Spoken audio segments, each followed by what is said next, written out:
Well, hello, everyone, and welcome to the third presentation. We'll just wait just a moment just to let everybody in, and then we'll go ahead and get started. Thank you, Anne.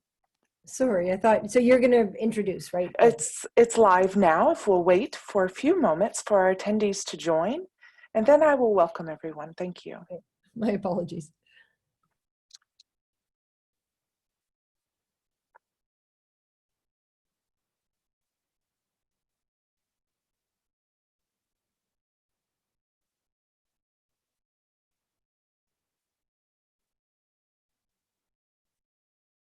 We're excited to have several registered today, so wanted to give a few moments to our attendees to join us.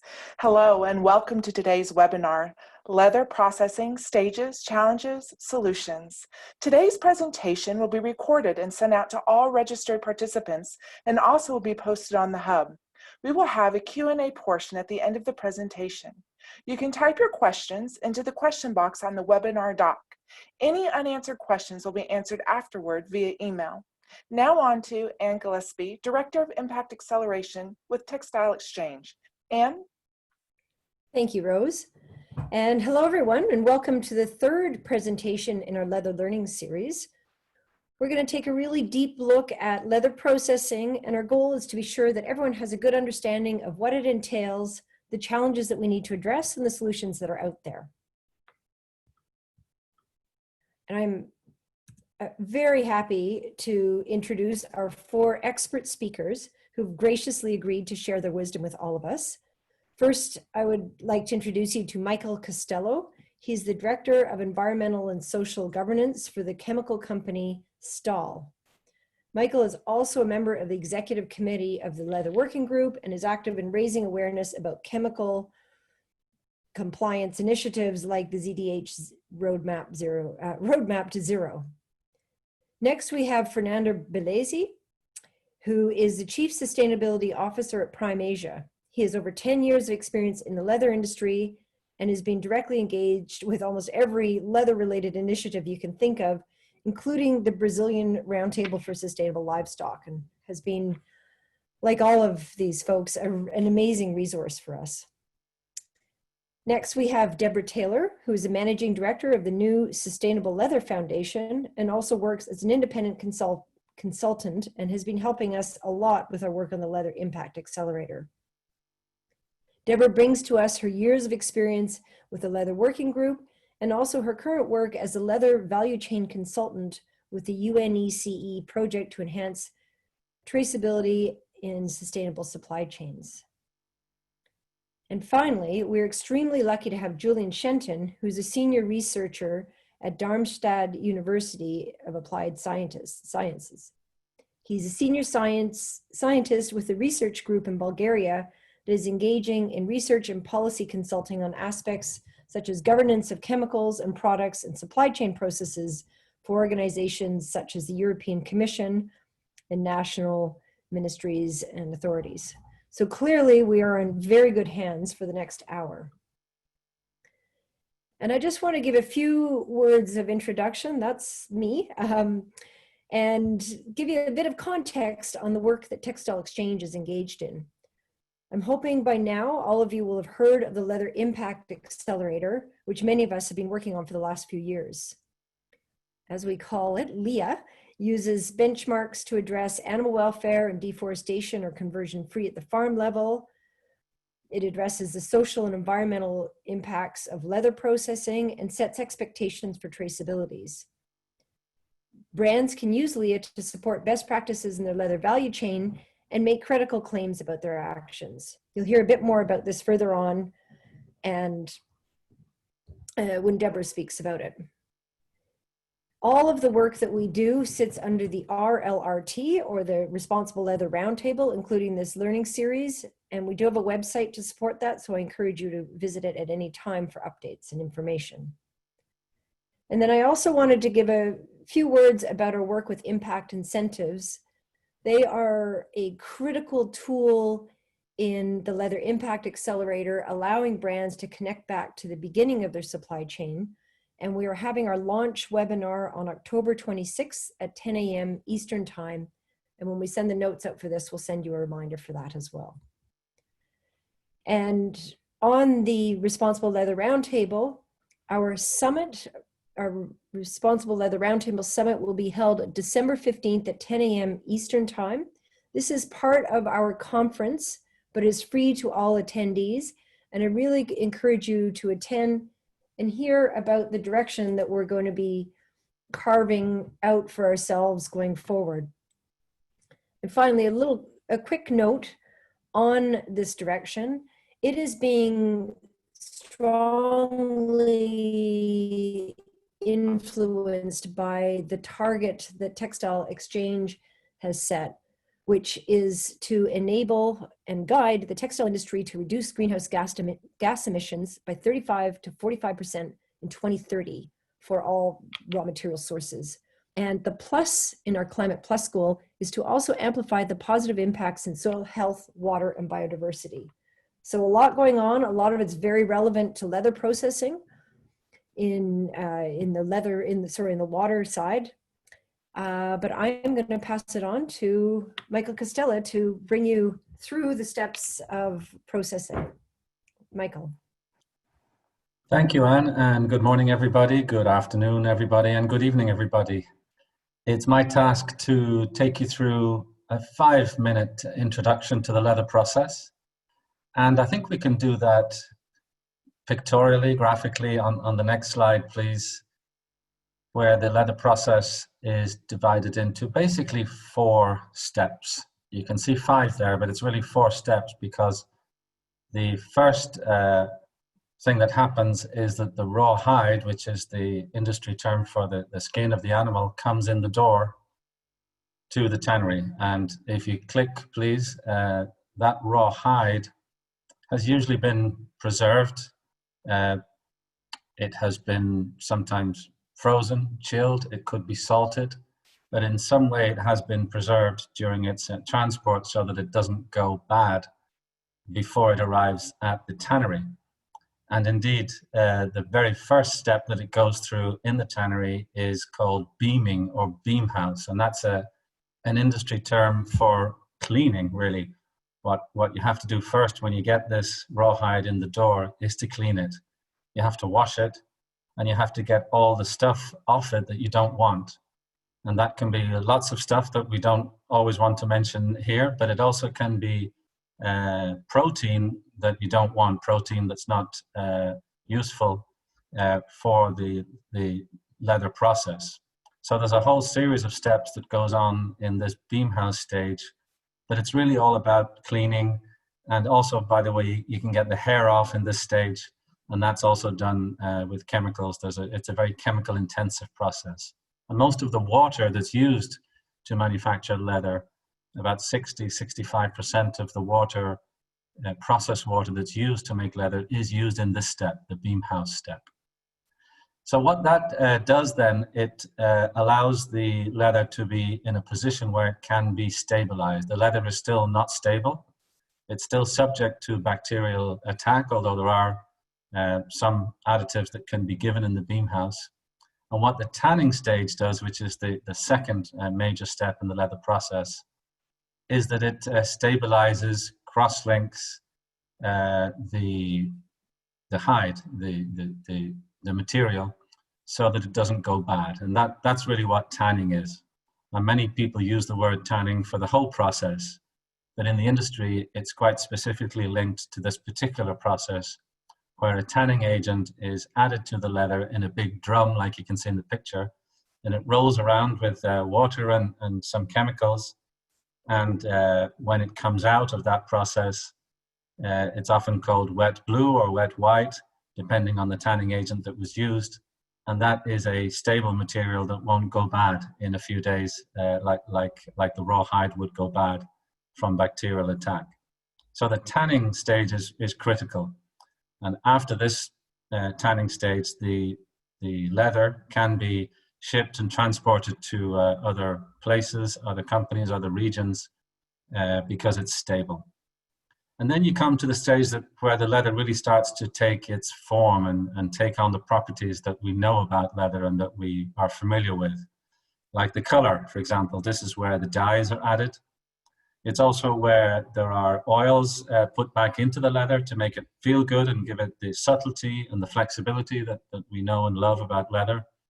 And there are several other stages here in what we call the retanning stage, where the leather really takes on its feel and look that we know so well about leather.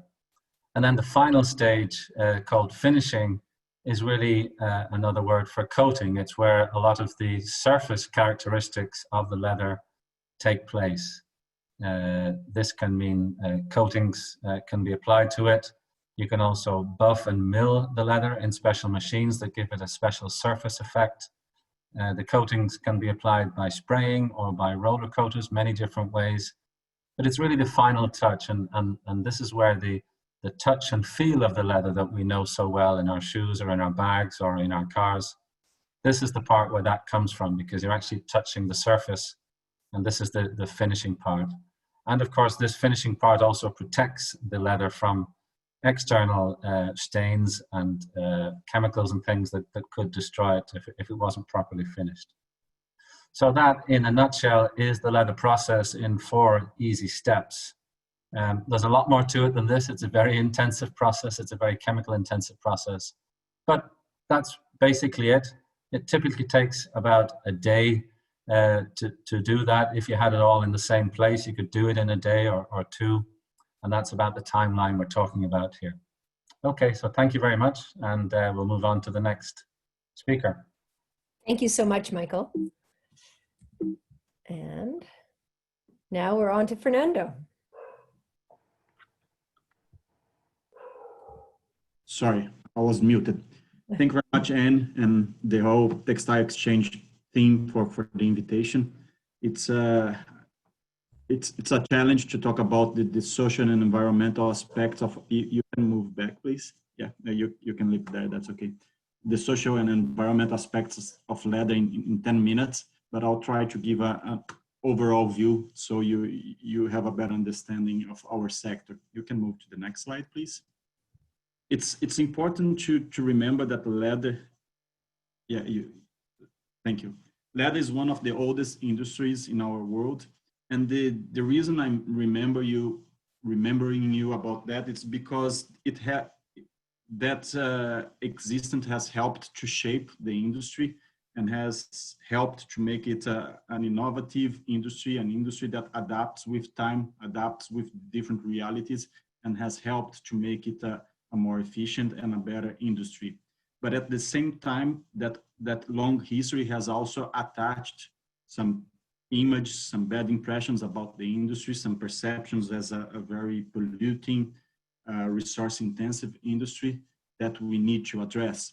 I'm not saying those images, those ideas are wrong, but it has changed with time, and we need to understand what were the changes, but also what are the further opportunities for improvement. And that's what I want to share with you today. If you can move to the next one, please.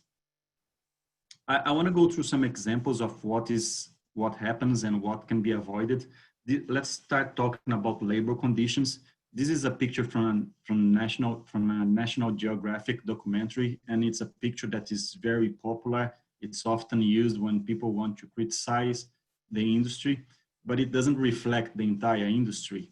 It's for sure something that it still exists, but I would say it represents a minor part of our industry. I've been working in this industry for about 12 years now, and I've never seen a tannery like that. I've never visited a tannery like that. That doesn't mean they don't exist, and you can still find situations similar to that where you have people being exposed to chemicals, being exposed to unsafe machineries that can cause serious accidents, poor ergonomics. So there are a lot of challenges there in those tanneries, and we need to look how we can make sure that those things don't happen anymore. You can move to the next one, Anne. But at the same time, we need to understand that the majority of the tanneries, or at least the tanneries focused more on exporting, focusing more on serving the main markets, and I would name the apparel, but also the automotive, the footwear industry. they have modernized themselves. They need to deal with markets that are very demanding in terms of quality, product integrity, safety, and to keep up with those markets, they had to evolve. This picture is actually from our tannery in Vietnam, and it's exactly the same area of the other picture you saw before. And it shows, you know, it's those tanneries. And again, this is from our facilities, but you see similar situations in many tanneries around the world. It shows that you gotta have modern management systems. And why management systems? Because before we think about the social aspects, the environmental aspects, as I mentioned, we need to be sure that we are fulfilling the needs from our customers. And those things, they require modern management systems. They require that we are keeping up with quality, health and safety, product integrity, but they help us to be more efficient. They help us to manage our resources, to manage our employees. We are also talking about how the advanced machineries. You see most of the chemical dosings, they are automated. The processes have a high level of automation. So all these things, they impact positively in labor conditions. And we have also the safer chemicals. You see that the chemicals being used right now, I wouldn't call that they are safe, you know, and you can use it without caution, but they are safer, and there's more knowledge. You can use it in a better way than in the past. Next one, please. When we talk about the environmental issues in our industry, the first thing that comes to our mind is about pollution. This is a typical image that we see when people want to portray us as a polluting industry, a pile of waste with kids playing on it. And you can still see those things in some places. But again, I don't think this represents the majority of what is being done out there. But still, we need to understand that leather industry is a resource-intensive industry. It requires high investment to operate efficiently and ensure that those resources are being managed correctly, managed in a way that are not polluting. So sometimes you have situations of companies that they cannot keep up with the evolution, with the need for better managing pollution. And when I talk about pollution, we're talking about air, water, all different emissions. But those things are also, I would say, in a good part of our industry, in the majority of our industry, they are managing in a responsible way. And you can move to the next slide, please. This is how you see the leading tanneries working nowadays. The processes are a lot more efficient than in the past. You have better chemicals, you have higher chemical uptake. So it means that the chemicals used, they are designed in a way that most of the chemicals will stay in the leather and not go to the wastewater. But still, the wastewater treatment plants, you see this picture is from our facilities in Asia, and you see a lot of tanneries with state-of-art treatment plants. You see the industry as a whole to start having joint approach in the supply chain, so we make sure that we are adding value only to the parts that matter most, and the rest that would probably become waste, we try to avoid adding value to process that part so it doesn't become waste in the future. And it's a sector that is well regulated. Most of the countries where you have the tanneries working with the exporting market, they are well regulated.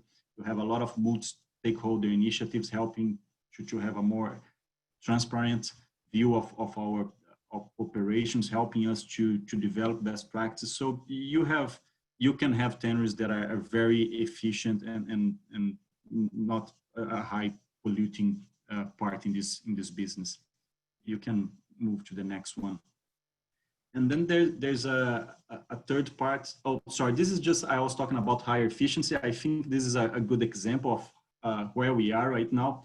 In the past, tanneries would use normally 10 megajoules of energy to process 1 square feet of leather from fresh to finish.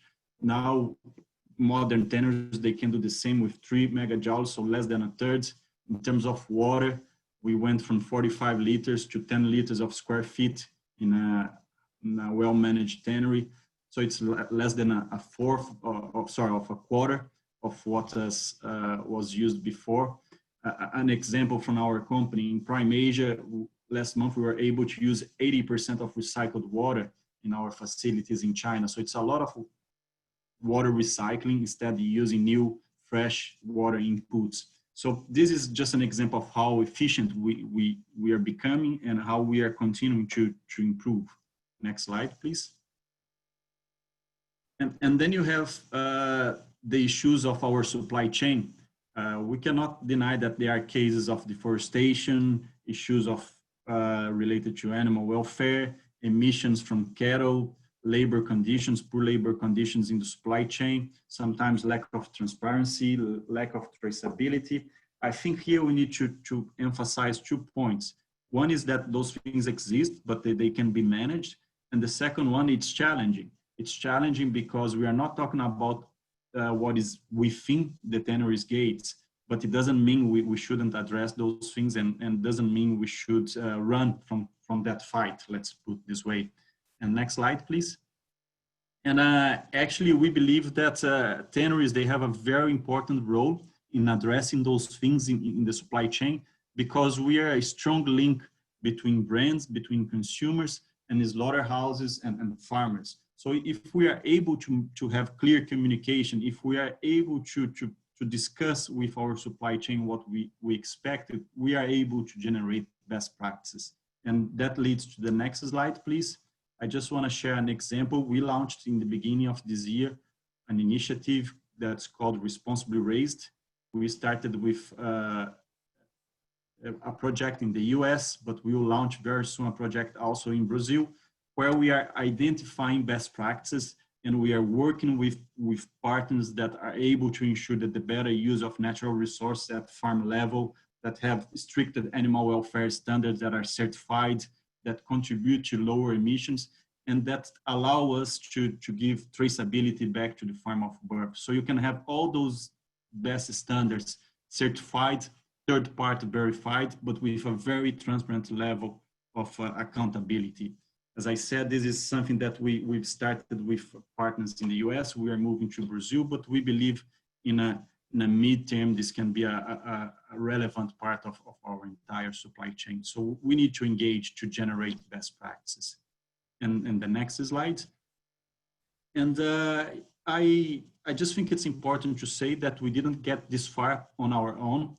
We have always engaged with different initiatives. Here are just some examples. And those initiatives, I think they are good for 2 things.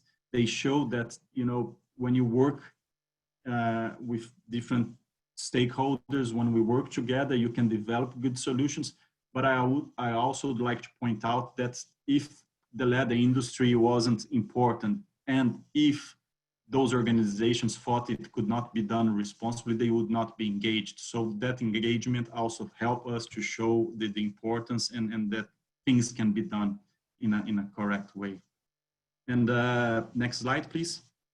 And that's, I know it's a very short overview, but I think the first thing when we are trying to improve things, it's to understand what are the challenges. We should not deny the things that can be improved, but by understanding them, we can then act responsibly and address all those challenges.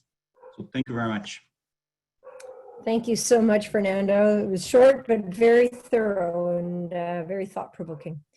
So Julian, if you would like to talk to us about the multi-stakeholder approach and a bit more about the impacts of the chemicals. Yes, absolutely.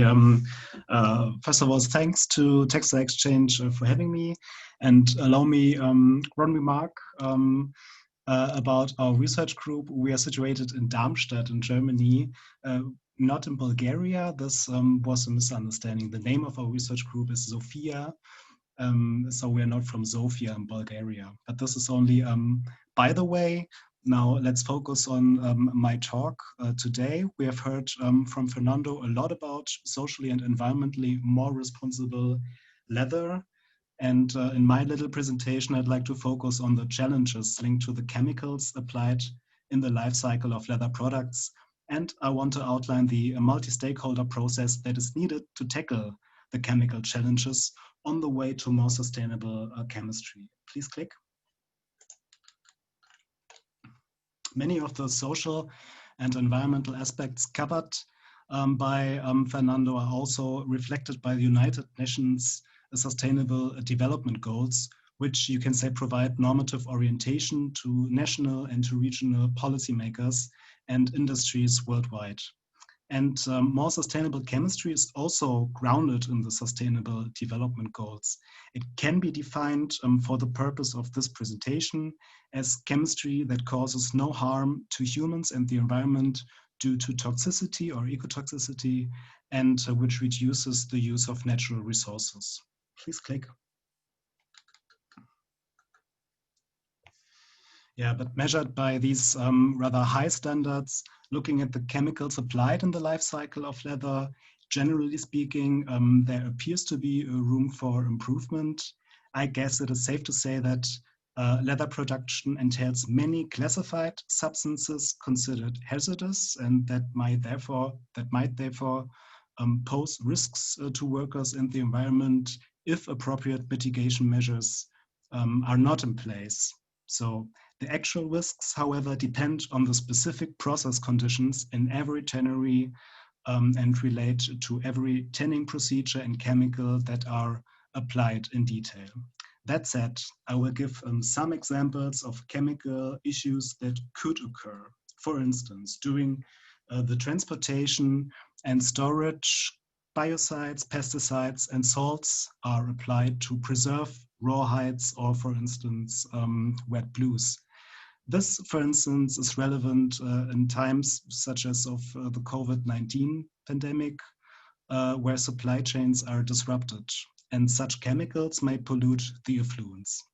Examples from the beam house and tanning stages may also entail environmental pollution via the effluents due to different various reasons. In addition, when it comes to chrome-based tanning, workers may also get exposed to the highly toxic heavy metal chrome-6. In the retanning stage, dyes and additives can be problematic both for workers and the environment. And at the finishing stage, volatile organic solvents released from solvent-based agents may harm workers and also people living nearby.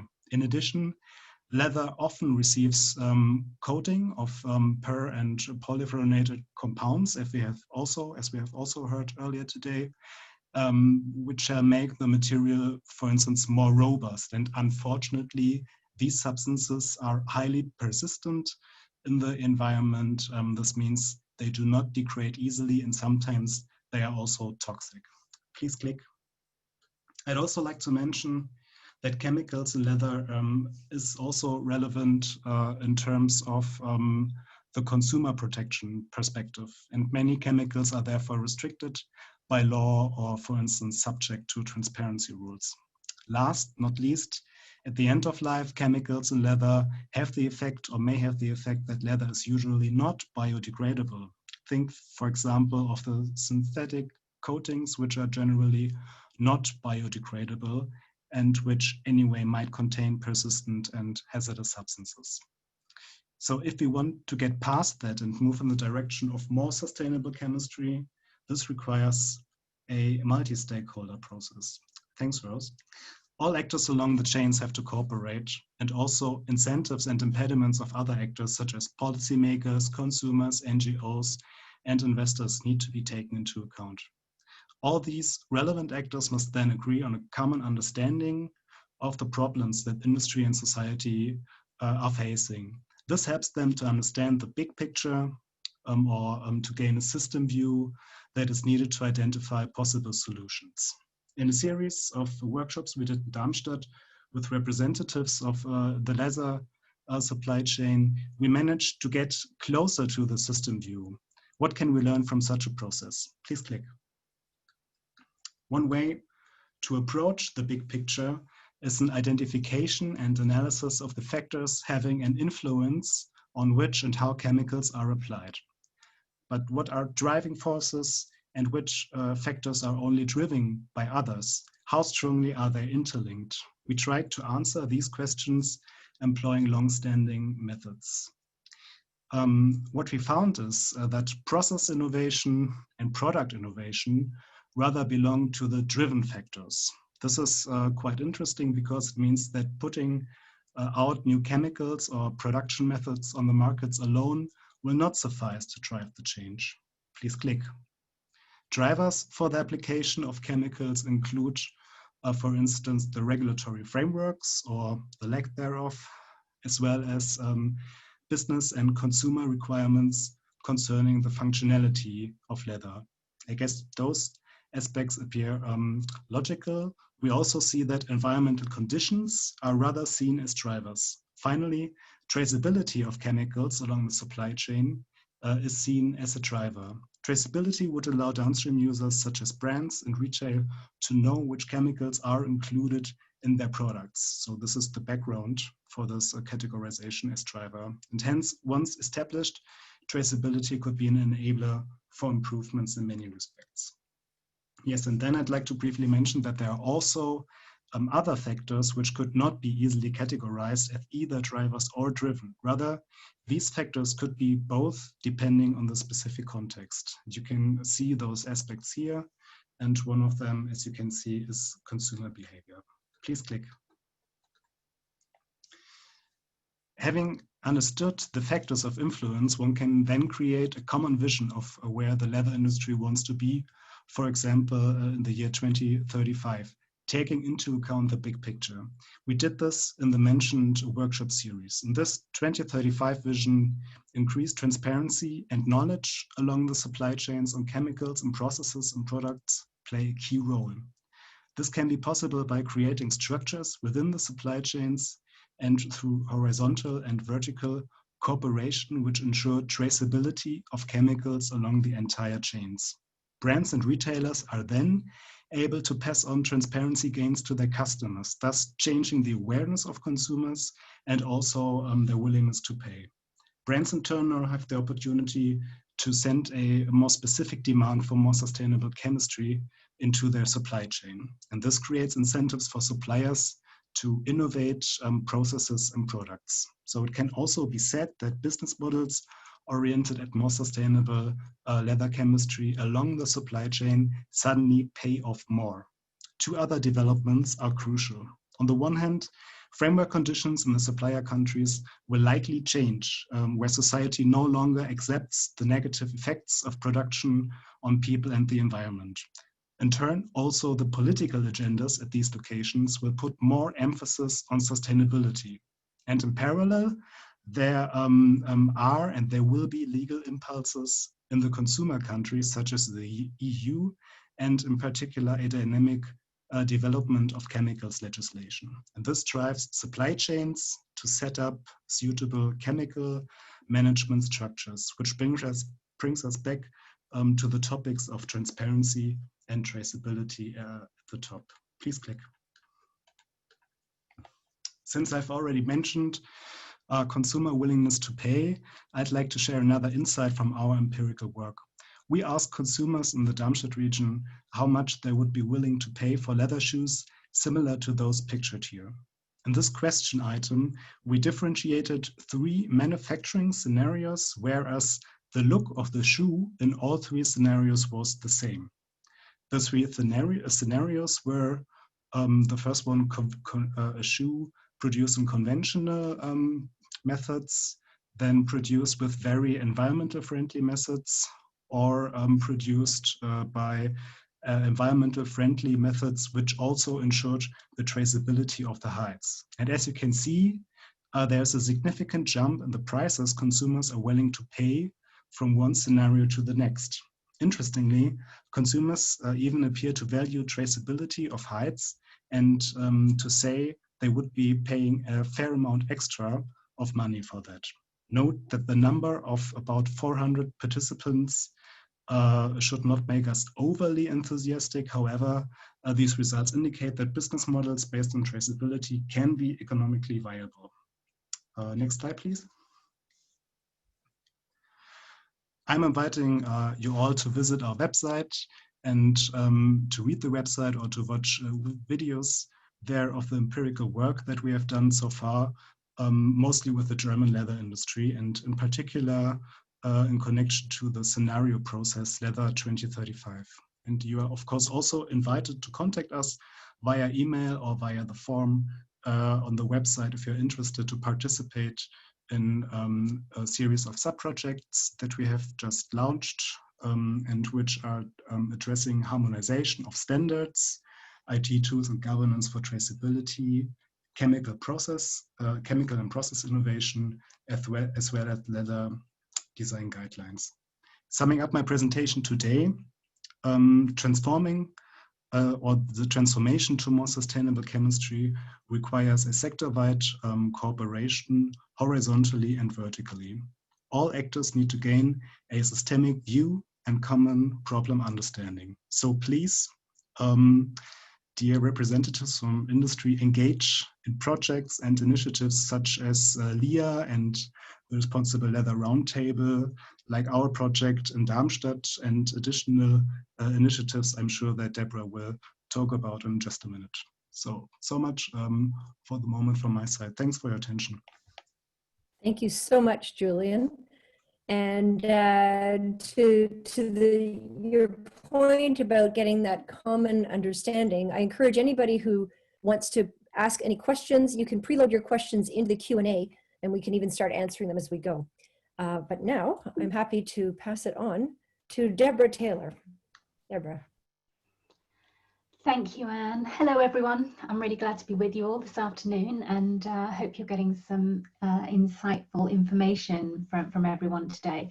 I think what we've heard so far is that we're all aware that there are challenges within our industry, but we're also all working towards the common good of trying to find solutions, and solutions that work holistically and not just for one sector or one region, which is the real challenge.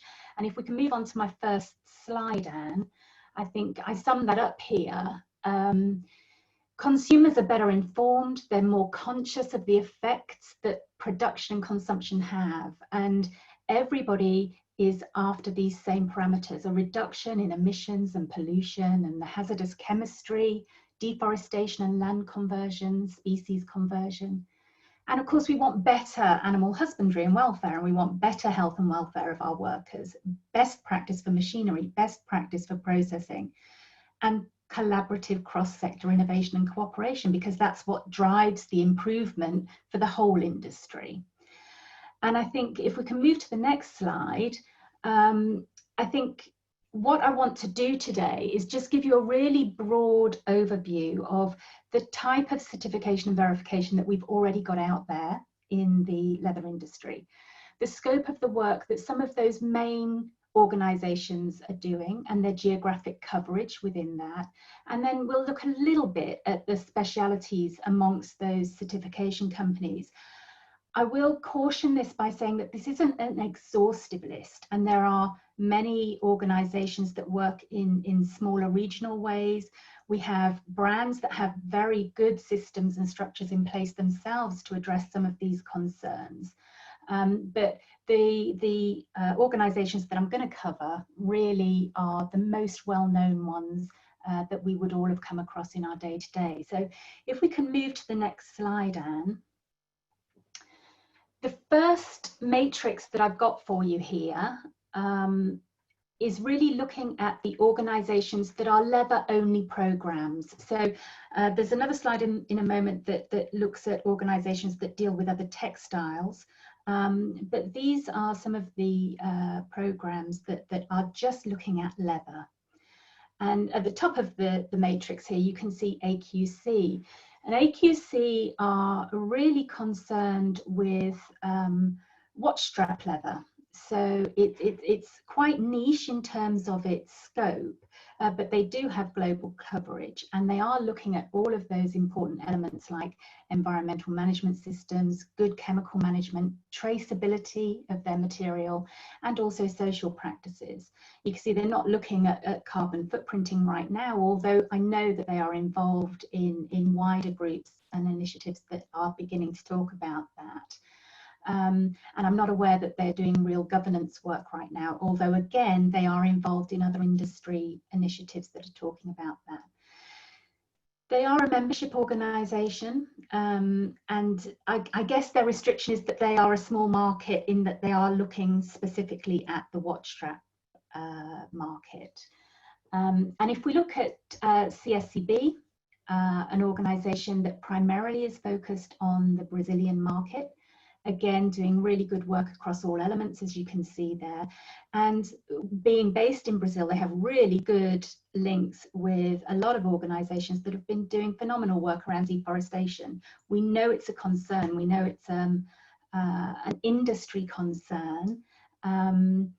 But there are things that are happening, and there are other organizations that are doing things within deforestation specifically, but are working with CSCB on this. They're not a global organization right now, although they do have some links with Italy and have strengthened that relationship with the Italian certification scheme, eCheck, which is the next on the list there. And I think eCheck's speciality is their ISO standards. They work a lot with ISO, and they have a wide range of different offerings within that, covering traceability and environmental management systems, etc. Again, not global. They have a little bit more coverage in Europe. Obviously, Italy is their primary market, and they do work within the UNICH umbrella for the Italian market. And then if we look to the leather working group, my background, I spent 5 years managing the leather working group. So I've been passionate about their work for many years now. And I think that they are recognized as the industry standard right now for environmental certification. They've been around for the last, going on 16 years now, I guess, and have really developed as they've grown and developed additional protocols to try to engage more and more of the leather value chain. So I think as far as having a global reach and a global recognition, they would be classed as the industry leaders for the environmental side, chemicals, traceability. They don't look at social or governance, although they do signpost towards social good practice, and they don't currently look at carbon emissions. They are a membership organisation and work on subscriptions and audits in the same way that many of the others do. And then last on this list is the Sustainable Leather Foundation. And this is a not-for-profit foundation that is going to bring all of those different pieces together in an inclusive way. The biggest restriction with the Sustainable Leather Foundation right now is that it's still new. So this is still in its piloting phase, but it's really a foundation that has tried to take the learnings of all the wants and needs and desires of the industry and bring it into one holistic approach. So there will be a consumer focus wrapped up in what the foundation is doing, and it will be looking at the whole value chain, which is, I guess it's an evolution of where we've been, which is all part of this solution providing. If we can move to the next slide, Anne. There are some organisations that also work in the textile area, if we've got that, yeah. So if we look at CTC, for example, primarily CTC are a full test house, and they do product testing, chemical testing. They also do audits and training, but they're also very active in trying to find solutions for the industry. And I put their specialty here because I thought it was worth mentioning that they have this laser marking technology that could help with that transparency and traceability for the value chain. They are a commercial company, and I think there are distinctions to be made between commercial companies and not-for-profit companies and how they go about things. But we're not looking at that today. We're looking at solutions. And we have architects, again, a very global organization, a full service organization. They have various different systems for leather and textile certification and auditing, and they have a whole raft of different labels that can be certified across textile and leather. And we've got the Sustainable Apparel Coalition. Now, I've put a question mark under the global on the coverage here, only because some of the data that they've used isn't representative globally. It's been taken from just a couple of countries. And they're not an auditing body, they're an index. So they're applying an aggregated impact score for different materials. And there are some problems with that, which I'm going to talk about in the next slide. So I won't dwell too much on them, but they do have an approach that brands resonate with, that might not necessarily be giving a full picture. But certainly one of their biggest areas is the carbon footprinting. And then finally on this table, we've got ZDHC. ZDHC are primarily concerned with chemicals, and they have their MRSL, their manufacturing restricted substance list, the list of chemicals that shouldn't be present in the manufacture or shouldn't be used in the manufacture of the leather. And they also have their wastewater guidelines, which is their list of chemicals that shouldn't be present in the treated wastewater beyond certain limits. So they're very much looking at the input chemistry and the output chemistry within leather manufacture. They also work in textiles, limited in scope in terms of the other elements within what we're talking about for solutions here. But when we're looking at chemistry, they're definitely pushing the boundaries for the industry on where we need to go and how we need to get there. And if we can move on to the next slide, I'm conscious of time now. There are some things that we need to bear in mind when we're looking at solutions. It's not easy to do direct comparisons, and this is where I refer back to that SAC proposition. Fernando mentioned earlier in his presentation about the water reduction that they've managed to achieve within Primasia using recycling methods and new innovation and new technology. And so it's very difficult to use something like an index that gives a really broad brushstroke and lumps everybody into the same category. So it's really important that brands recognize that one average aggregate does not apply to everybody and does not make that material necessarily a bad material to use. So it's about doing due diligence.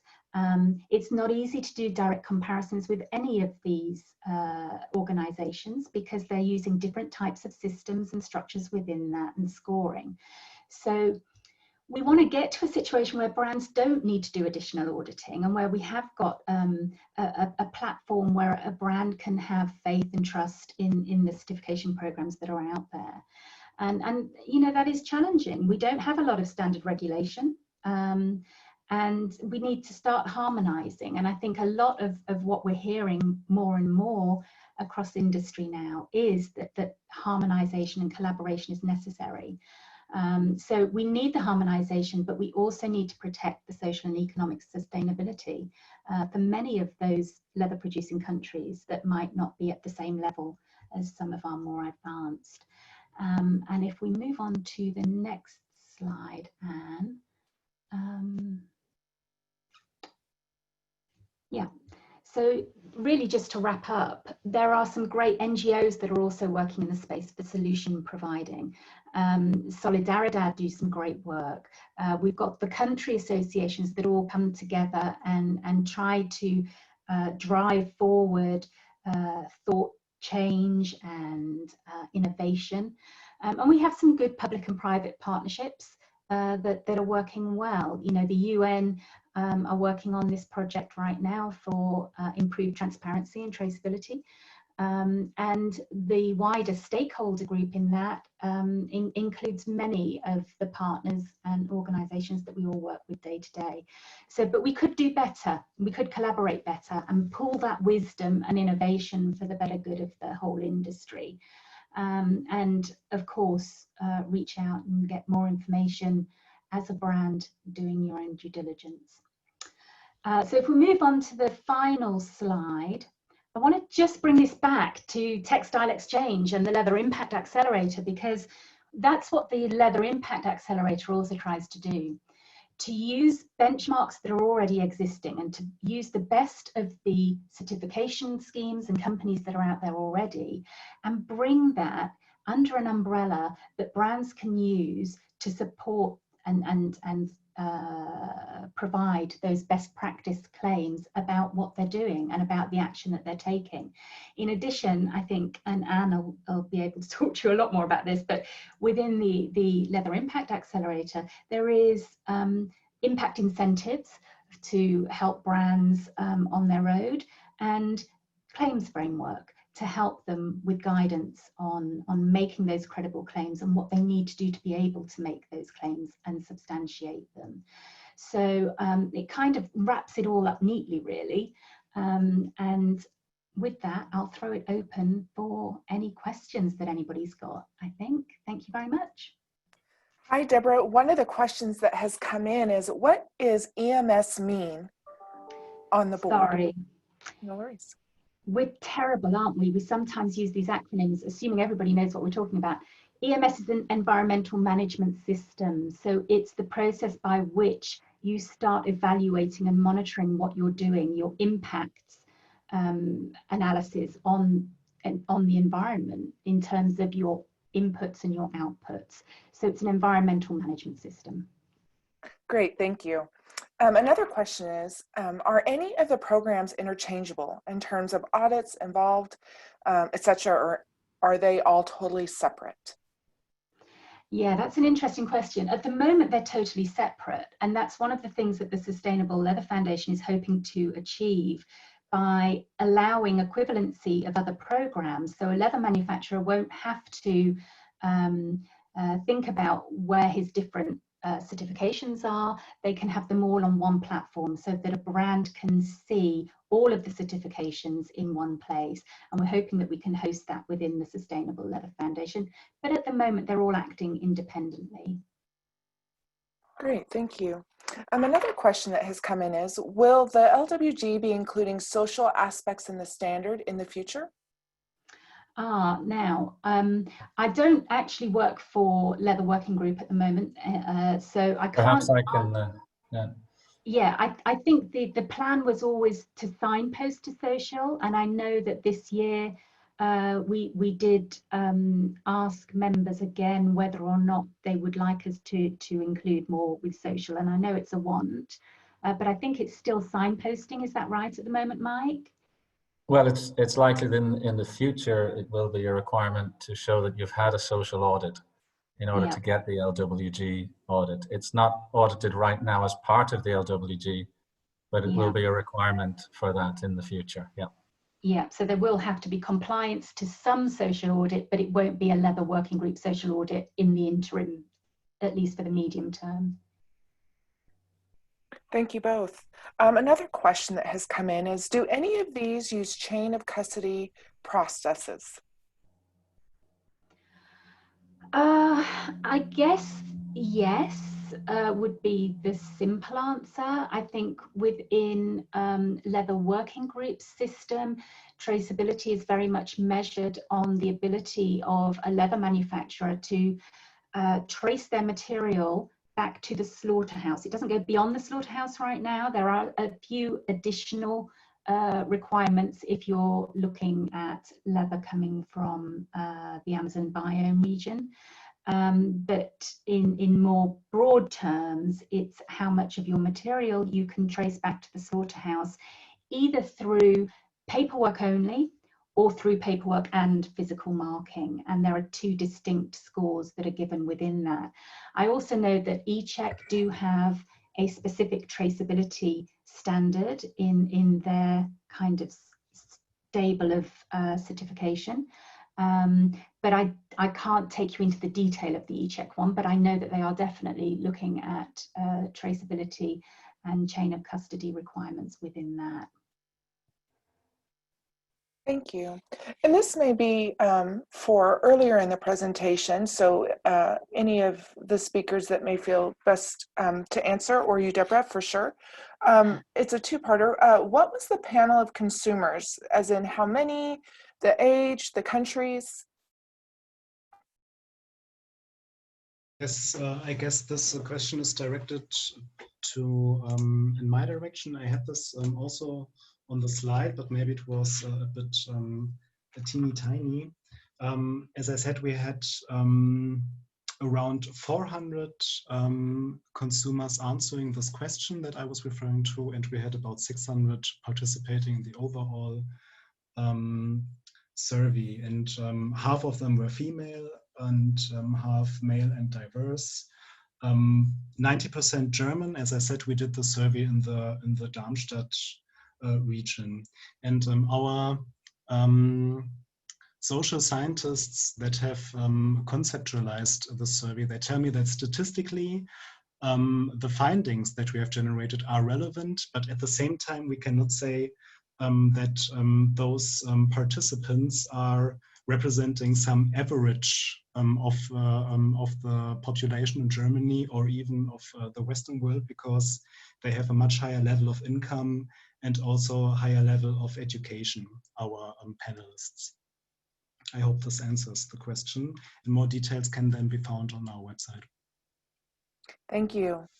Another question. Are there material comparisons made, such as the impact of leather versus polyester?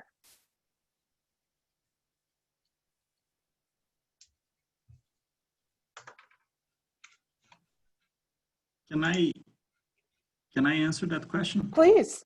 I was going to say, yeah. Yeah, there are comparisons, and they are very dangerous. There's I don't think I need to name here, but there's a well-known index, sustainability index in the market that put everybody together, all the materials together, and score against their sustainability performance. But the danger on that is that when you talk about sustainability, some initiatives, they cherry pick the standards they want to compare, and that can benefit one material against the other.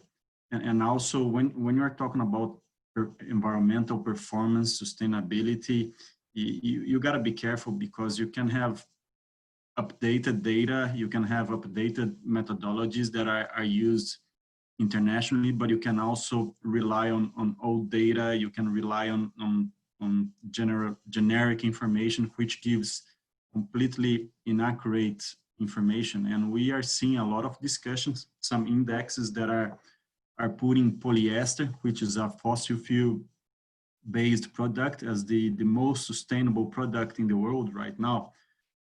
It's interesting when you see all these things about plastic pollution, about the need to reduce fossil fuels, and you have some of those indexes saying that plastic is the solution.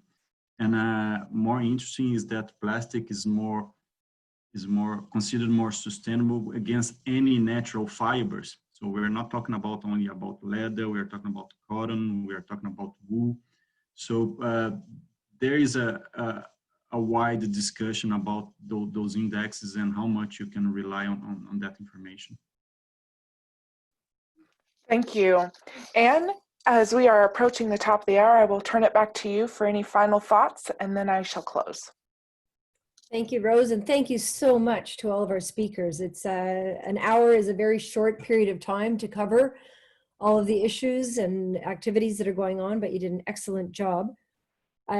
All of the presentations and everything will be posted, and I do encourage you to stay engaged with Textile Exchange through our Leather Roundtable, through the Summit, through our Leather Impact Accelerator.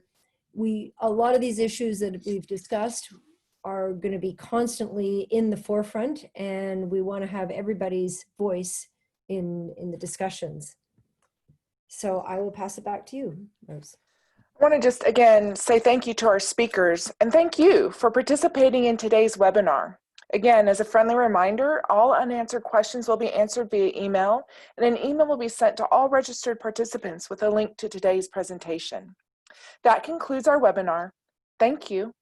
Goodbye.